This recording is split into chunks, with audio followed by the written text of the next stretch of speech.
Hello दोस्तों, मैं हूँ राधा। आप देख रहे हैं राधा की रसोई में जी। मेरे चैनल में आप सभी का बहुत बहुत स्वागत है। वैसे तो मैंने कई प्रकार से आपको रेसिपी शेयर की है, आज मैं आपको थाली बताने वाली हूँ। तो चलिए फिर इसको झटपट से बनाते हैं। 30 से 40 मिनट में ही आपकी ये थाली बनकर तैयार हो जाएगी। चलिए इसको झटपट से बनाते हैं। सबसे पहले मैंने एक छोटी सी कटोरी अरहर की दाल और आधा कटोरी से थोड़ी सी कम मूंग की दाल 1 घंटे पहले भिगोने के लिए रख दी थी। और इसके पहले इसके बाद ही मैंने इसको अच्छे से वॉश किया। और इसके बाद अब मैं सबसे पहले कुकर में ये देखिए थोड़ा सा पानी डालकर इसको उबलने के लिए रख रही हूँ, क्योंकि इसमें जैसे ही झाग निकलेगा इसके बाद ही अगली प्रोसेस पूरी करेंगे। अब ये देखिए मैं ये चावल बना रही हूँ। 1 कटोरी मैंने चावल लिए और इनको मैं अच्छे से वॉश करूँगी जब तक ये देखिए अच्छा खासा दाल उबल चुकी है। इसमें जो वाइट झाग आया था वो मैंने पूरी तरह से ही निकाल दिया है। इसके बाद जैसे ही झाग निकाला इसके बाद ही मैं इसी तरह से ही दाल बनाती हूँ, इसीलिए आपको बता रही हूँ। ये मैं टेस्ट के अकॉर्डिंग नमक ऐड किया है। और इसके बाद अब मैं इसमें हल्दी पाउडर आधा चम्मच, ये देखिए, और इसमें मैं नॉर्मली जिस तरह से प्याज, लहसुन, अदरक और टमाटर, ये सारी चीज़ें मैं इसमें पहले ही ऐड कर देती हूँ। और ये देखिए, तो अगर आप भी जल्दी में हो ना तो इस तरह से ये सारी प्रोसेस करके देखें। आपकी दाल का जो टेस्ट है ना वो भी बहुत ही अच्छा आता है और काफ़ी झटपट सारी प्रोसेस हो जाती है। तो अगर आप भी जल्दी में खाना बनाना चाहती हैं तो ये प्रोसेस ज़रूर ध्यान दें। और हाँ, झाग ज़रूर निकाल दें, इससे यूरिक एसिड बढ़ता है, इसीलिए मैं सब जो वाइट झाग रहता है ना इसका पूरी तरह से निकाल देती हूँ। अब मैंने इसमें टमाटर भी डाल दिए हैं, घी डाल दिया है 1 चम्मच, 1 से 2 चम्मच घी डालने के बाद ही मैं इसमें ये देखिए थोड़ा सा हींग भी डाल देती हूँ 1/4 चम्मच। और इसके बाद ये देखिए अदरक भी डाल रही हूँ, वो भी ग्रेट करके ही डालें अदरक, या फिर आप कुटनी से कूट कर भी डाल सकते हैं। तो लहसुन और अदरक आप कुटनी से कूट कर भी डाल सकते हैं। मैं लहसुन इसी तरह से ही डालती हूँ, मेरे यहाँ इसी तरह से ही पसंद किया जाता है। अब कुछ नहीं करना है, मैं इसमें एक स्टैंड लगाऊंगी क्योंकि मैं दाल और चावल साथ में ही बनाकर तैयार करती हूँ।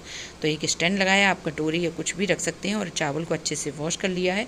1 कटोरी चावल थे, 1 कटोरी से, और मैं इसमें पानी कितना डालूँगी, 2 कटोरी नहीं डालूँगी, 2 कटोरी से थोड़ा सा कम ही पानी डालूंगी, यानी कि 1.5 कटोरी से थोड़ा सा ज़्यादा ही पानी डालूंगी। और बस इसमें 1 से 2 चम्मच घी डालकर इसको कवर करूंगी। और आप इसको स्लो फ्लेम पर करें, लेकिन मैं थोड़ा जल्दी में थी, मैं हाई फ्लेम पर ही इसमें मैं 2 से 3 सीटी लगाऊंगी। बस जब तक दाल बन के तैयार हो रही, दाल और चावल जब तक अगली प्रोसेस पूरी कर रहे हैं। एक तरफ मैंने सरसों का तेल रखा, उसमें ये देखिए मैंने 1 चम्मच इसमें जो अजवाइन रहती है वो डाली, और इसके बाद ही राई के दाने और एक बड़ा साइज़ का प्याज रफली कट करके डाल दिया है। अब मैं ये सबसे पहले मसाला बना रही हूँ, वो भी भरवा मिर्च का। तो ये देखिए एक्चुअली क्या हुआ, अचानक से मेरे चाचा जी का आने का प्रोग्राम हुआ और 1 से 1.5 घंटे ही थे उनके आने में। तो मैंने सोचा मैं एक थाली बनाती हूँ उनके लिए, मतलब मैं खाना बनाने जा रही थी। मैंने सोचा आपसे भी शेयर कर देती हूँ, कभी अचानक से आपको भी ऐसा करना पड़े तो आप भी ये झटपट थाली बनाकर तैयार कर सकते हैं, जो खाने में बहुत ही अच्छी रहती है। इसमें लहसुन अदरक का पेस्ट ऐड कर दिया है। पेस्ट फाइन पेस्ट नहीं होना चाहिए, आप ज़्यादातर कुटनी से कूट कर ही डालें, बहुत ही अच्छा टेस्ट आता है। और ये देखिए इसमें मैंने हल्दी का पाउडर डाल दिया है। अब इसमें मैं धनिया का पाउडर डालूँगी। ये मसाला बनाकर आपने देखा होगा मैं ज़्यादातर ये मिर्चें तो बनाकर रखे ही रहती हूँ, मेरे घर में बहुत ही पसंद हैं। तो और ये 4 से 5 दिनों तक ख़राब भी नहीं होती फ्रिज में। तो आप ये मसाला ज़रूर बना कर रखें, बहुत ही ज़्यादा टेस्टी बन के तैयार होता है। 2 चम्मच इसमें धनिया का पाउडर डाला। इसके बाद ही जो मिर्चें रहती ना भरवा, उनका जो मतलब बीज बचे हुए रहते हैं वो मैंने डाल दिए इसी में ही, साथ में ही फ्राई करने के लिए। इसके बाद मैं इसमें टमाटर डाल रही हूँ, तो 1 टमाटर डाल रही हूँ मैं। ये देखिए ये कटिंग मैंने जब ये सारी प्रोसेस हो रही थी दाल वगैरह, तो मैं तुरंत ही सब्जी भी एक साथ मतलब कट करती गई, इसीलिए ये सारी प्रोसेस में 30 से 40 मिनट में ही आपकी ये थाली बनकर तैयार होगी। ये देखिए मेरे पास उबला हुआ आलू नहीं था, ये मैंने सुबह में कटलेट बना के तैयार किए थे, उनका ही ये मसाला रखा है, मतलब आलू का मसाला रखा है, इसीलिए मैंने इसमें डाल दिया है। आप आलू की जगह पनीर का भी यूज कर सकते हैं, या फिर उबला हुआ आलू अगर हो तो वो भी डाल सकते हैं। मतलब अच्छी खासी बाइंडिंग आ जाती है, इसीलिए इसको ऐड करना ज़रूरी रहेगा। और आप चाहें तो इसमें भुने हुए चने का पाउडर भी डाल सकते हैं, या फिर बेसन भी डाल सकते हैं। बेसन थोड़ा पहले ही डालें जिससे मसाले के साथ भुनकर तैयार हो जाए। और इसके बाद ही मैं इसमें ये देखिए ये दरदरा हुआ मसाला जो मैं हमेशा बताती हूँ, 2 चम्मच धनिया, 1 चम्मच सौंफ, 1 चम्मच इसमें जीरे, और मैंने थोड़ी सी अजवाइन 1/4 चम्मच, और मैंने इसमें काली मिर्च डाली है आधा चम्मच। इन सभी को हल्का सा रोस्टेड करके क्रश कर लिया था। टेस्ट के अकॉर्डिंग नमक डाला और ये आपका मसाला पूरी तरह से ही तैयार हो चुका था। मैंने गैस की फ्लेम ऑफ कर दी है। लास्ट में मैंने इसमें खटाई नहीं डाली है, आप अमचूर पाउडर भी डाल सकते हैं। मैंने इसमें जीरावन पाउडर यानी कि पोहा मसाला डाला 1 चम्मच, और इसके बाद ही मैंने इसमें थोड़ा सा गरम मसाले का पाउडर भी डाल दिया है। बस लास्ट भी प्रोसेस है। ये मसाला मतलब ये पूरी तरह से ही तैयार हो चुका है मसाला, बहुत ही ज़्यादा टेस्टी। अब इसको मैं एक साइड रख दूँगी और इसके बाद मिर्चें फिल करके फिर आपको बताती हूँ। जब तक मिर्चें फिल हो रही हैं मैंने वही पैन फिर से खाली किया, उसमें ही मैंने ये देखिए 1 चम्मच सौंफ डाली और थोड़े से जीरे भी डाल दिए। और इसके बाद ही मैं प्याज इस तरह से कट करके डाल रही हूँ। अब मैंने देखा मेरे पास जो सब्जियाँ रखी हुई थी ना, मैं वही बना रही हूँ। तो शिमला मिर्च रखी हुई थी, तो मैं शिमला मिर्च पनीर की सब्ज़ी, थोड़ी सी पनीर भी रखी हुई थी।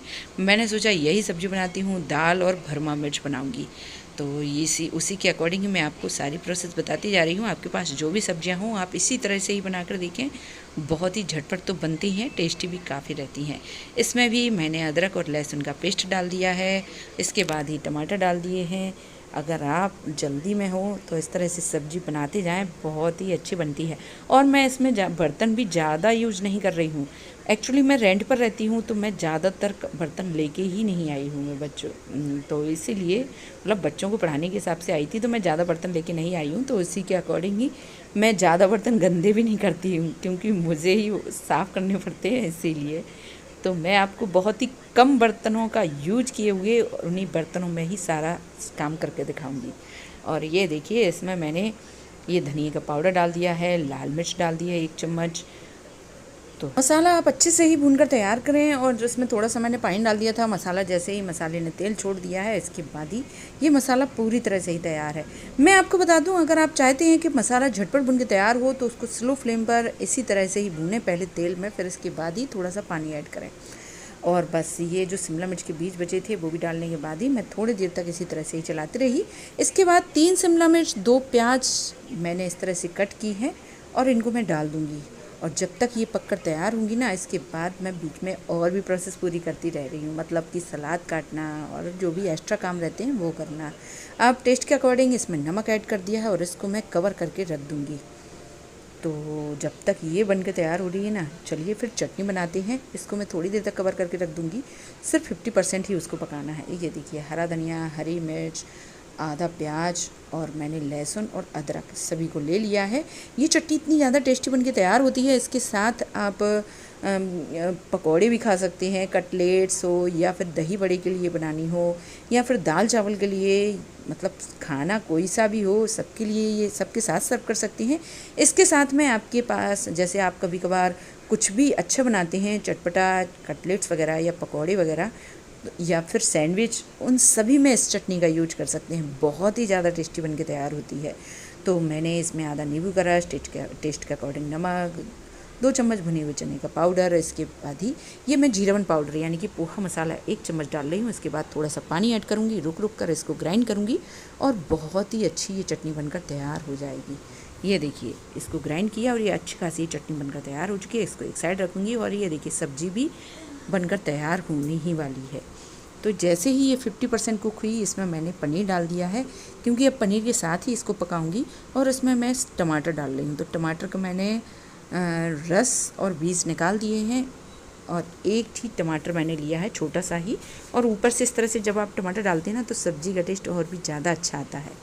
इसमें थोड़ा सा वीडियो वो डिलीट हो गया है, एक पूरा वीडियो डिलीट हो चुका है। तो चलिए मैं बता देती हूँ। उसमें मैंने गरम मसाला डाला और साथ में मैंने सोया सॉस डाल दिया था थोड़ा सा मैंने इसमें जो मैं मंचूरियन जो सीजनिंग यूज करती हूँ ना, वो भी मैंने थोड़ी सी डाल दी। उससे बहुत ही अच्छा इस सब्ज़ी का टेस्ट आता है।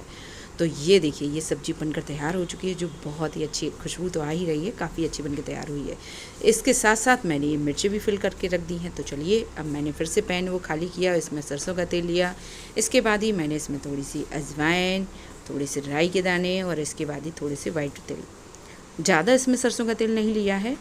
और ये देखिए अब इसमें ही जो मिर्चें हैं वो सभी को मैं एक एक करके रख दूँगी और बस अब लास्ट में ये मिर्चें रह गई हैं और अभी एक और प्रोसेस है।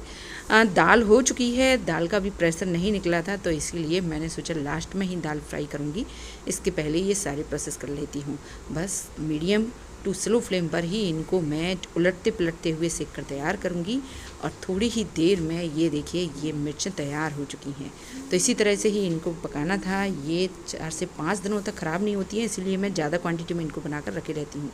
जब तक ये मिर्चें तैयार हुई तब तक मैंने ये सॉफ्ट आटा बनाकर तैयार कर दिया है और इसको मैं थोड़ी देर तक रेस्ट कराऊंगी, जिससे जो रोटियां हैं ना वो अच्छी बनकर तैयार होती हैं। ये देखिए, तो मैंने जब गैस की फ्लेम हाई पर की थी, इसीलिए इसमें जो चावल है ना वो हल्के से येलो कलर के हो चुके हैं। आप स्लो फ्लेम पर ही इन दाल को पकाएं, चावल बिल्कुल भी येलो कलर में नहीं होंगे, वाइट कलर के ही बनके तैयार होंगे और खिले खिले ये चावल बनके तैयार होते हैं। तो ये देखिए, मैं बटर में ही दाल फ्राई करती हूँ, तो मैंने बटर ले लिया है उसी पैन में ही, वही पैन फिर से खाली किया और उसमें ही बटर लिया और इसके बाद ही मैं इसमें ये देखिए जीरे डाल रही हूँ। सबसे पहले जीरे जैसे ही तड़कने लगे इसके बाद ही कड़ी पत्ते। मैं आपको बता दूँ, अगर आप खिले खिले चावल बनाना चाहते हैं तो ज़्यादातर सब लोग कहते हैं कि 1 कटोरी चावल 2 कटोरी उसमें पानी डालें। मैं आपको बता दूँ, मैं 2 कटोरी पानी नहीं डालती हूँ, थोड़ा सा कम ही पानी डालती हूँ, तभी ये चावल खिले खिले बन के तैयार होते हैं। और ये देखिए, मैंने इसमें 4 से 5 लहसुन की कलियों को बारीक कट किया, वो डाली। जैसे ही लहसुन अच्छी खासी कलर में मतलब आ चुका है ब्राउन कलर में, इसके बाद ही इसमें मैंने कश्मीरी लाल मिर्च का पाउडर और थोड़ा सा ये गरम मसाला यानी कि मीट मसाला डाल दिया है थोड़ा सा। ये लास्ट में डालने से दाल देखने में भी अच्छी लगती है और टेस्ट में भी बहुत ही अच्छी आती है। और मैं ज़्यादातर दाल इसी तरह से ही बनाती हूँ, बहुत ही ज़्यादा अच्छी बनके तैयार होती है। आप भी इस तरह से बनाकर देखिए, बहुत ही पसंद आएगी आपको। बस ये दाल पूरी तरह से ही तैयार हो चुकी है अच्छी खासी। और मैं ये देखिए, मैं अब आपको मिक्स करके दिखाती हूँ। तो मेरे चाचा जी थोड़ा सा पतली दाल पसंद करते हैं, उसी के अकॉर्डिंग मैंने बनाई हुई है। एक साइड ये रोटी भी बनकर तैयार होने ही वाली हैं, एक एक करके मैं सेकती जा रही हूँ। और ये चावल भी कितने ज़्यादा खिले खिले बनकर तैयार हुए हैं। इस तरह से मेरा तो पूरा खाना तैयार हो चुका है। आप भी इस तरह से इसको बनाइए, खाइए, फिर कमेंट करके ज़रूर बताइए ये कैसा लगा। और मैं आपको बता दूं, मैंने तो प्लेट में इसको सर्व किया है। मैंने आपको पहले भी बताया है, मैं रेंट पर रहती हूँ तो मैं ज़्यादा बर्तन नहीं लाई हूँ, मैं प्लेट्स ही लाई हूँ इधर। तो आप इसको थाली में सर्व करें, फिर बताएं कैसा लगा। हो ही नहीं सकता कि आपको ये खाना पसंद ना आए। अगर आपको ये रेसिपी पसंद आती है तो प्लीज़ चैनल को लाइक सब्सक्राइब और शेयर करना बिल्कुल ना भूलें। कोई सजेशन हो तो ज़रूर दें। और पूरा वीडियो देखने के लिए आप सभी का बहुत बहुत धन्यवाद।